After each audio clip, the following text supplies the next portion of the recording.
प्रदेश सचिवालय शिमला में एसएमसी और कंप्यूटर टीचर से जुड़े मामलों को लेकर के बनाई गई सब कमेटी की बैठक हुई है। इस बैठक में शिक्षा मंत्री रोहित ठाकुर के साथ पंचायती राज मंत्री अनिरुद्ध सिंह और लोक निर्माण मंत्री विक्रमादित्य सिंह भी मौजूद रहे। सब कमेटी की ये फाइनल बैठक थी। इस दौरान शिक्षा मंत्री रोहित ठाकुर ने कहा है कि कमेटी ने 4 विकल्प सुझाए हैं। इन सुझावों को कैबिनेट को सौंपा जाएगा, जिसके बाद इस पूरे मामले पर कैबिनेट का आखिरी फैसला होगा।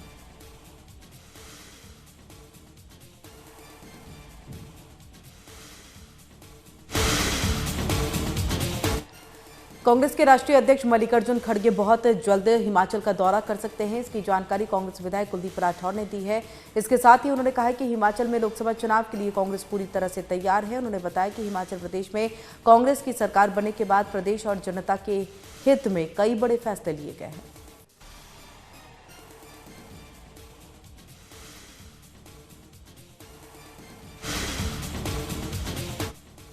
केंद्र सरकार के दूसरे कार्यकाल के आखिरी बजट सत्र के दौरान प्रधानमंत्री नरेंद्र मोदी ने राज्यसभा को संबोधित किया है। उन्होंने राष्ट्रपति द्रौपदी मुर्मू के अभिभाषण पर लगाए गए धन्यवाद प्रस्ताव का जवाब देते हुए कांग्रेस पर निशाना साधा। प्रधानमंत्री मोदी ने कहा कि कांग्रेस ने अपने शासन के दौरान राष्ट्रीयकरण और निजीकरण के बीच में फैसला नहीं किया। वे परिवार के सदस्यों को भारत रत्न देती रही और सड़कों का नाम परिवार के सदस्यों के नाम पर रखती रही।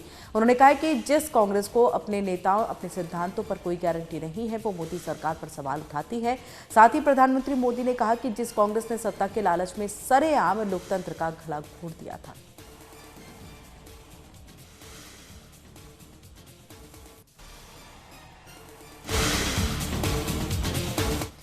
बिहार के सीएम नीतीश कुमार प्रधानमंत्री नरेंद्र मोदी से मुलाकात करने के लिए पीएम आवास पहुंचे हैं। बिहार में एनडीए की नई सरकार बनने के बाद ये पीएम मोदी से उनकी पहली मुलाकात है। बिहार में आने वाले समय में कैबिनेट विस्तार होना है। वहीं 12 फरवरी को एनडीए की सरकार का फ्लोर टेस्ट भी है। नीतीश कुमार को विधानसभा में बहुमत साबित करना होगा। ऐसे समय में प्रधानमंत्री मोदी से नीतीश कुमार की मुलाकात हुई है। प्रधानमंत्री कार्यालय ने इस मुलाकात की तस्वीरें एक्स पर शेयर की।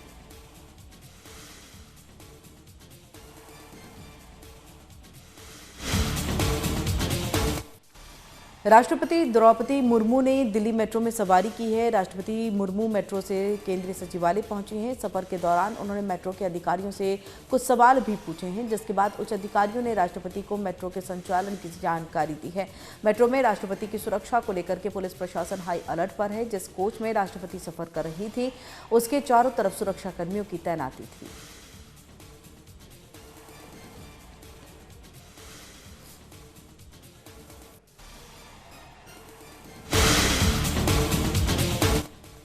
दिल्ली ओलंपिक एसोसिएशन की ओर से दिल्ली ओलंपिक गेम्स 2024 का आगाज हो गया है। दिल्ली के तालकटोरा स्टेडियम में दिल्ली के सैकड़ों खिलाड़ियों ने इस गेम के आगाज के दौरान हिस्सा लिया है और इस गेम की शुरुआत केंद्रीय मंत्री अनुराग ठाकुर ने की है। इस ओलंपिक गेम्स में हिस्सा लेने वाले अलग अलग खिलाड़ियों को काफी उम्मीदें हैं कि इस गेम्स के जरिए वो अपनी भागीदारी करेंगे। तो वहीं दिल्ली ओलंपिक एसोसिएशन के अध्यक्ष कुलदीप वत्स ने कहा कि कई साल बाद ये गेम हो रहे हैं, इससे बच्चे अपने भविष्य की ओर बढ़ेंगे।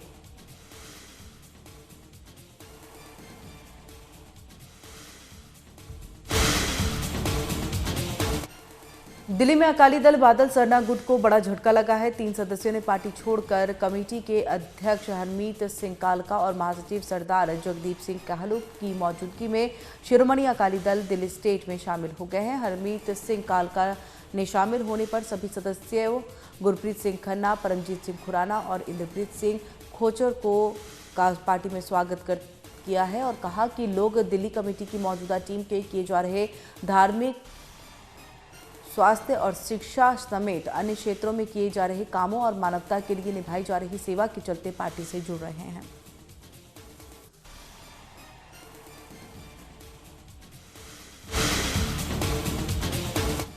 दिल्ली सीएम अरविंद केजरीवाल को ईडी के बार-बार समन दिए जाने के बाद भी पेश न होने पर दिल्ली राउंड एवेन्यू कोर्ट ने केजरीवाल को पेशी का समन जारी किया है। कोर्ट ने केजरीवाल को 17 फरवरी को पेश होने के लिए कहा है। दरअसल दिल्ली शराब घोटाला मामले में ईडी के 5 समन के बावजूद दिल्ली सीएम अरविंद केजरीवाल के पेश न होने के खिलाफ ईडी की तरफ से कोर्ट में याचिका दाखिल की गई थी। याचिका पर सुनवाई करते हुए राउंड एवेन्यू कोर्ट ने ये फैसला सुनाया कि केजरीवाल को 17 फरवरी को पेश होना है।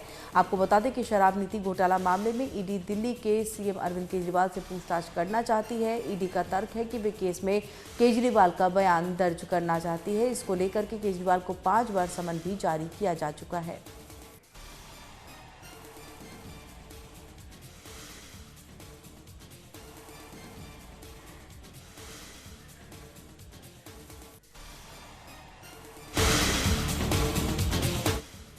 जमीन घोटाला मामले में पूर्व मुख्यमंत्री हेमंत सोरेन की रिमांड 5 दिन के लिए और बढ़ा दी गई है। प्रवर्तन निदेशालय ने उन्हें कोर्ट में पेश किया। आज उनकी 5 दिन की रिमांड खत्म हो रही थी। जांच एजेंसी ने कोर्ट से सोरेन की रिमांड 5 दिन और बढ़ाने की अपील की, जिसे कोर्ट ने मान लिया है। ईडी का कहना है कि पूछताछ के दौरान सोरेन ने जो जवाब दिए हैं उनसे वो संतुष्ट नहीं है। कई और सवाल भी हैं जिनके जवाब चाहिए। ऐसे में रिमांड की जरूरत होगी। अब पूर्व सीएम से 12 फरवरी तक ईडी पूछताछ करेगी।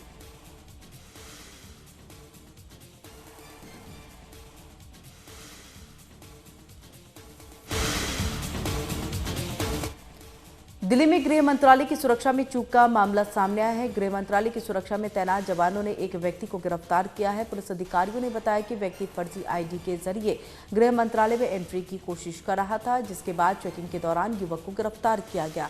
आरोपी युवक की पहचान आदित्य प्रताप सिंह के रूप में हुई है। दिल्ली पुलिस की टीम और सुरक्षा एजेंसी के अधिकारी आदित्य प्रताप से पूछताछ कर रहे हैं। इस पूछताछ में कई अहम खुलासे हो सकते हैं।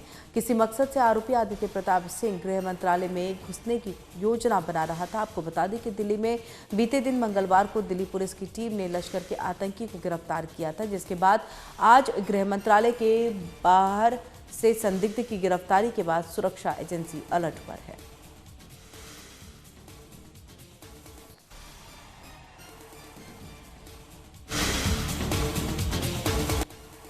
उत्तराखंड में मुख्यमंत्री धामी के नेतृत्व में विधानसभा में पेश किया गया समान नागरिक संहिता बिल सदन में पारित हो गया है। उत्तराखंड विधानसभा में यूसीसी बिल पास होने के बाद उत्तराखंड समान नागरिक संहिता लागू करने वाला देश का पहला राज्य बन गया है। बीजेपी के सभी विधायकों ने ध्वनिमत से यूसीसी के विधेयक को पारित किया। 80% सहमति के साथ ये प्रस्ताव स्वीकृत किया गया है। सभी सदस्यों ने फिर सदन में जय श्री राम के जयकारे भी लगाए हैं। तो वहीं विधानसभा में बोलते हुए सीएम धामी ने कहा है कि एक ऐतिहासिक क्षण का साक्षी बनते हुए न केवल इस सदन को बल्कि उत्तराखंड के प्रत्येक नागरिक को गर्व की अनुभूति हो रही है।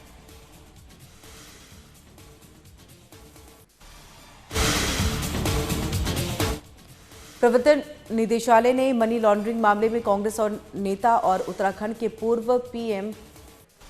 पूर्व सीएम हरक सिंह रावत के ठिकानों पर छापेमारी की है। सूत्रों के मुताबिक ईडी ने उत्तराखंड, दिल्ली और चंडीगढ़ में कई ठिकानों पर तलाशी ली है। आपको बता दें कि हरक सिंह रावत ने 2022 के उत्तराखंड विधानसभा चुनाव से पहले बीजेपी छोड़ दी थी और कांग्रेस में शामिल हो गए थे।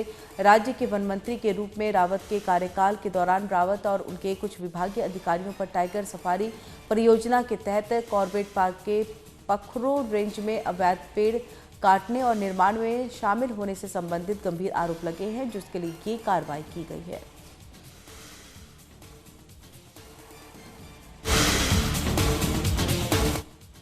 पाकिस्तान की सरहद से लगते जैसलमेर जिले में स्थित एशिया की सबसे बड़ी सेना की फील्ड फायरिंग रेंज में भारतीय वायुसेना अपना सबसे बड़ा युद्धाभ्यास करने जा रही है। 17 फरवरी को होने वाले इस युद्धाभ्यास में भारतीय वायुसेना अपनी हवाई ताकत दिखाते हुए मिसाइलों का प्रदर्शन करेगी।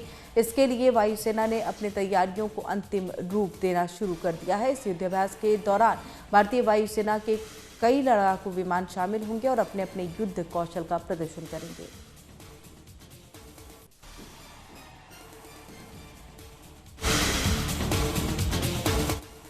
पाकिस्तान चुनाव से एक दिन पहले बलूचिस्तान में 2 ब्लास्ट हुए हैं। पहला धमाका पिशीन शहर में हुआ है। इसमें 15 लोगों की मौत हो गई है, 30 घायल हैं। पाकिस्तानी मीडिया के मुताबिक ये धमाका निर्दलीय उम्मीदवार असफंदयार खान काकड़ के ऑफिस के बाहर हुआ है। धमाके के दौरान काकड़ दफ्तर में मौजूद नहीं था। वहीं दूसरा धमाका बलूचिस्तान के ही किला सैफुल्ला शहर में जमीयत इस्लाम पार्टी के कैंडिडेट मौलाना अब्दुल वासी के ऑफिस के बाहर हुआ। वो सुरक्षित है। हालांकि इस हमले में 13 लोगों की मौत हो गई है, जबकि 10 लोग घायल बताए जा रहे हैं।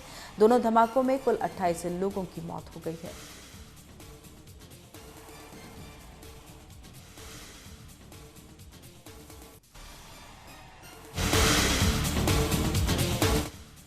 हूती विद्रोहियों ने लाल सागर में एक बार फिर अमेरिकी और इंग्लैंड के जहाज पर हमला कर दिया है। सूत्रों के मुताबिक मंगलवार देर रात लाल सागर में आगे बढ़ रहे अमेरिकी जहाज स्टार नासिया के नज़दीक हूतियों की बोट देखी गई थी। वहीं ब्रिटेन के जहाज मॉर्निंग टाइड पर भी हमला हुआ है।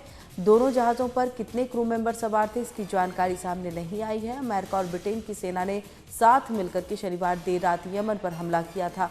अमेरिकी एयरफोर्स के हवाले से बताया गया है कि हमले 36 ठिकानों पर किए गए हैं। इनमें हथियार रखने की जगह मिसाइल, एयर डिफेंस सिस्टम और रडार से जुड़ी साइट्स शामिल थे।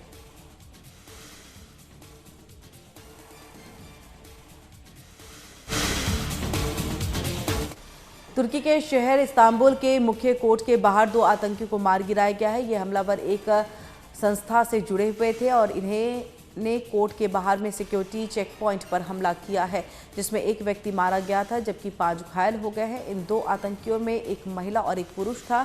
इस घटना के बाद तुर्की के राष्ट्रपति ने सिक्योरिटी फोर्सेस को बधाई देते हुए उनके काम की सराहना की।